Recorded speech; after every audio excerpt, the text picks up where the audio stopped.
The Clippers will tell you they don't care about overtaking the Lakers, but they're lying. I don't blame them. It would be stupid to say that out loud. Why put a target on your back when you can execute the plan quietly? Lakers is Lakers. We got bigger things in mind. But you know who's not quiet? This guy. Do we have any Clipper fans here? Yep, Steve Ballmer is way too smart to put that target on his team.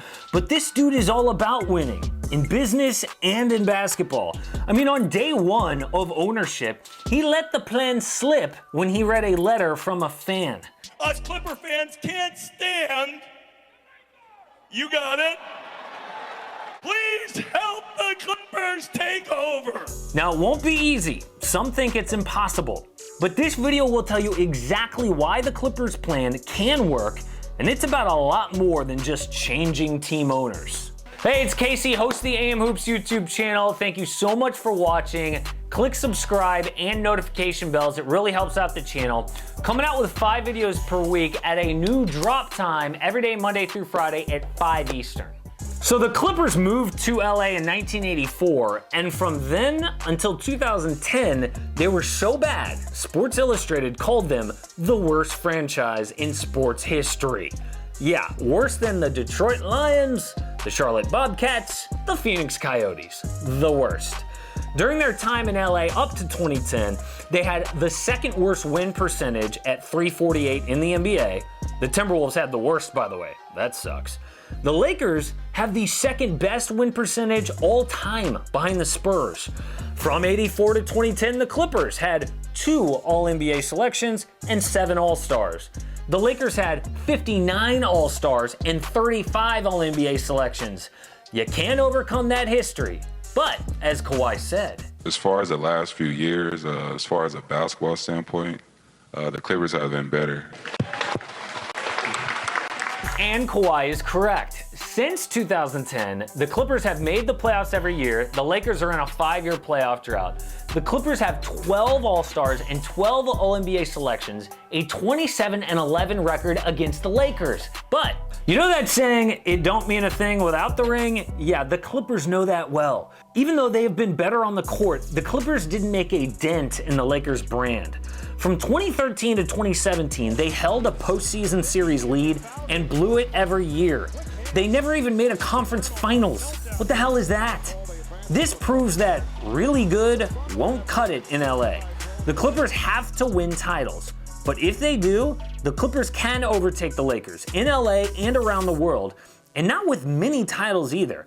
How do I know this? Just look at the recent NBA dynasty. The Golden State Warriors were a scrappy team during the We Believe years in the mid-2000s. People in the Bay Area loved them during the Run TMC years. But the Warriors' last chip was in 1975, so the world could not care less about Golden State. Now, winning 3 championships has boosted them to the very top of social media rankings and popularity. Along with the new arena, they're the 3rd most valuable team in the NBA. Look at their value jump in just 1 year after winning that 2015 title, the first one with Steph, Clay, and Draymond. My point is, the power of winning a title should not be underestimated. The power of a dynasty is unquestioned. Now you might be saying, okay, that's the world. I get it, China likes the Warriors. But how could the Clippers plan to overtake the Lakers in LA work? And it can work based on one word: transplants. Here's an article from the LA Times in 2013 saying that native Angelenos would soon outnumber transplants in LA County. So that means it was nearing 50-50 people from LA and people who moved to LA. If we assume the numbers stayed similar to that, then about half of LA is up for grabs. If you just move to LA, you'll probably have your home team and your second home team in LA. If the Clippers can somehow grab the same popularity as Golden State by creating a dynasty, I absolutely believe LA is up for grabs. So I said it's possible, but it's not easy because building a dynasty is almost impossible. But you would have said the exact same thing about the worst team in sports history, being where they were to where they are now, with Kawhi and PG, second favorites to win a title. The guy who started this unbelievable turnaround is Neil Olshey. He runs basketball operations now for the Portland Trail Blazers, but he ran the Clippers in some capacity from 2004 to 2012. This guy's a friggin' magician. He had to change the culture of a team owned by an evil racist who no one with options wanted to work for. What's really messed up is the NBA ignored Donald Sterling for years. Former GM Elgin Baylor said he had a plantation mentality. There's a lot of messed up things he said I will not repeat. He made Baron Davis not even like basketball anymore. He used to call Baron an idiot as he dribbled up the floor. This was all known out in the open, and the NBA did nothing to protect other team owners in case they did anything unethical. With Mike Dunleavy at first, Neil Olshey had to build, not rebuild, that team. In 2009, they took Blake Griffin first overall. Duh, that was obvious. You know what wasn't obvious? DeAndre Jordan in the second round the year before. Yeah, DeAndre Jordan was a second round pick. We always talk about how great Draymond Green is as a second round pick. Give DJ credit. What people don't really talk about was the Clippers building a new practice facility in Playa Vista before the 09 season. They went from a health club where people on exercise bikes could watch them practice to a state-of-the-art place to show off with free agents. In 2010, Olshey took Al-Farouq Aminu in the first round, and he traded back into the first round to take Eric Bledsoe at 18th overall. And of course, we all know the Chris Paul trade was an absolute heist. Yes, two teams got robbed actually. The Lakers, because really they should have had CP3, and the Hornets, because Olshey traded Eric Gordon, Chris Kaman, Aminu, and a first rounder for a generational talent in Chris Paul. That same offseason, they matched an offer sheet to keep DeAndre Jordan, and Caron Butler actually took less money to become a Clipper, with Donald Sterling still the owner.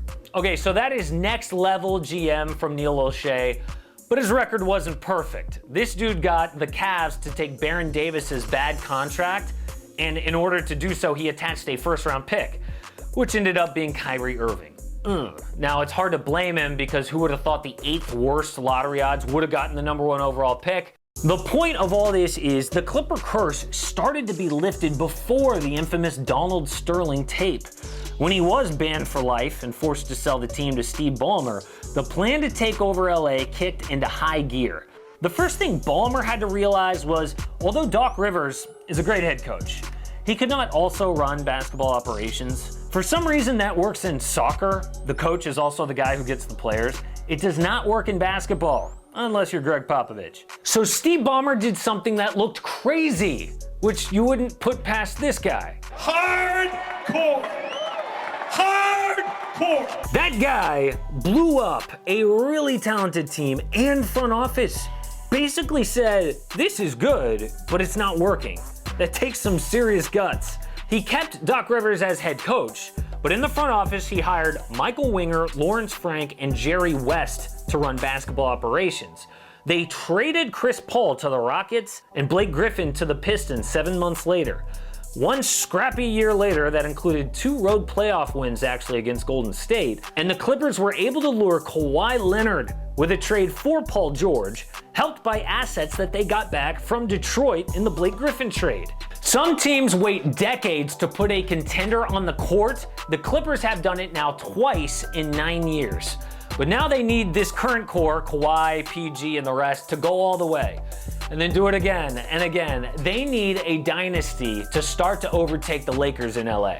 While Steve Ballmer hired the right people to set the table on the basketball side of things, Ballmer is busy trying to convert younger fans in the LA area. Full-grown Laker fans aren't too happy. This guy, for example, on Reddit, posted that 1,000 kids at his daughter's school in LA got Clipper backpacks. He wasn't too thrilled. He will buy that next generation of fans if he has to. Ballmer has installed Clipper courts around LA so that kids play hoops and maybe dream of being Blake Griffin or Kawhi or Paul George someday. I'm just incredibly excited to see kids out there hooping. But the most important move in the battle for LA has been Ballmer buying the LA Forum, which paved the way for the Clippers to build their own arena about 2 miles away. Lakers fans were pissed because the Clippers bought their old arena, but Ballmer's not going to tear it down for one. And 2, the Lakers' anger is a great sign here for the Clippers. Generally, you don't get angry at something that isn't a threat, you just ignore it. That's the way it used to be in the 80s and the 90s and the 2000s with the Lakers and the Clippers. They just ignored the Clippers. But the Clippers are threatening the Lakers now, and building their own arena is a huge step to getting out of the Lakers' shadow. So when the Clippers do finish this arena around 2024, and if they can build a dynasty by then, they can absolutely overtake the Lakers in popularity in LA and around the world. Support AM Hoops and click subscribe. Don't miss a daily NBA video.